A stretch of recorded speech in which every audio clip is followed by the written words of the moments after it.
Afternoon, everyone. Today we are in conversation with Dr. Jayapratibha Varshney from Noble, a practicing pediatrician from Noble Hospital, Hadapsar, Pune. We would be talking to her about today. We would be talking to her about febrile seizures. So, Dr. Pratibha, tell us what is febrile seizure and how does it present itself amongst children? Febrile seizures are the most common type of seizures which is seen in children between the age of 6 months to 5 years. They usually occur with fever with a body temperature of 100.4 degrees Fahrenheit or more. And how does it present itself?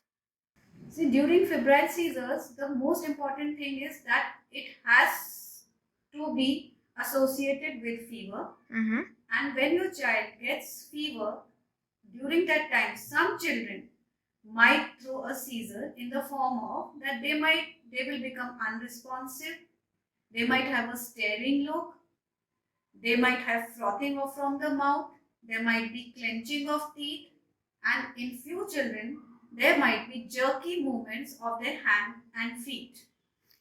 Okay. So there's another common thing that we see by which goes by the name of epilepsy.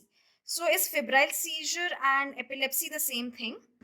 No, epilepsy and febrile seizure are not the same, though it is seen that in children who have febrile seizures, there might be a history of febrile seizures or epilepsy in some other family members of the family.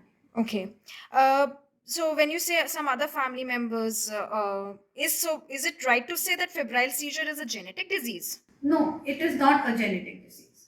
Though what causes febrile seizure is still not clear. I see.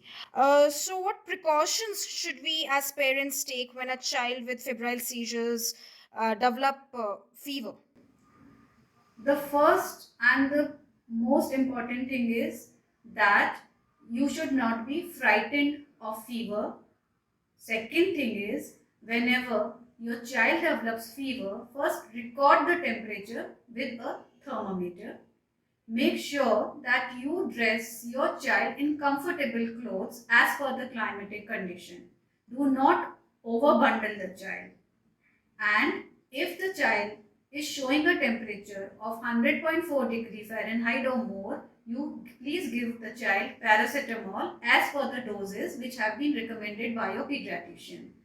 Then ensure that the child takes adequate amount of fluids so that the child is not dehydrated.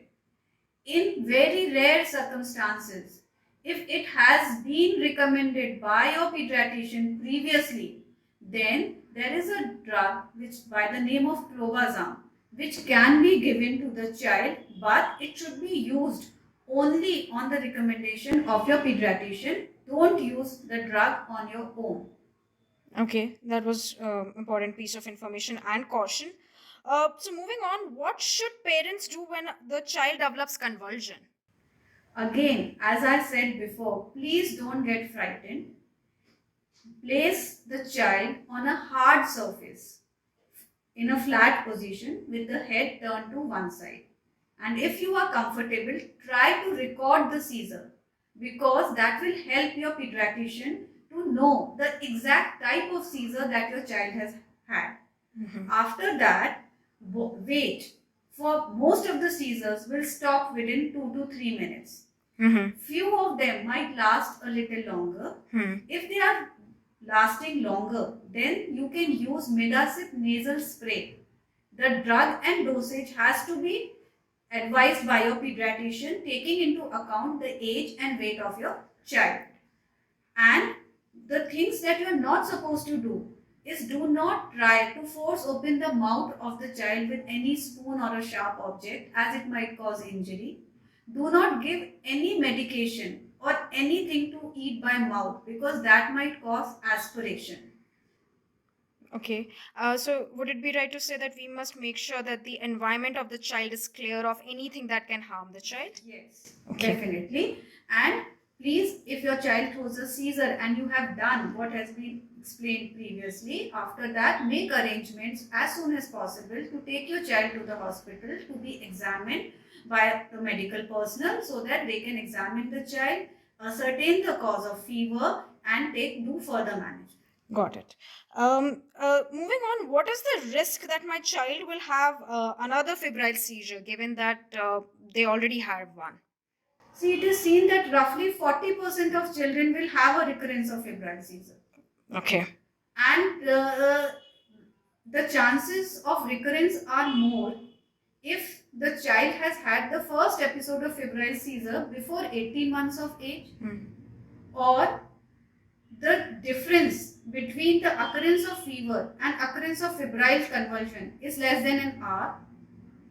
Thirdly, if the febrile convulsion has occurred at a low body temperature. And fourthly, if there is a history of febrile seizures or epilepsy in some other family member in the form of parents or the siblings, then the chances of recurrence increase. Okay. Okay.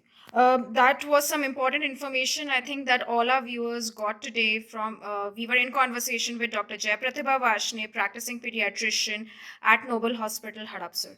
Thank you so much, Dr. Pratibha, for your time this afternoon. Thank you.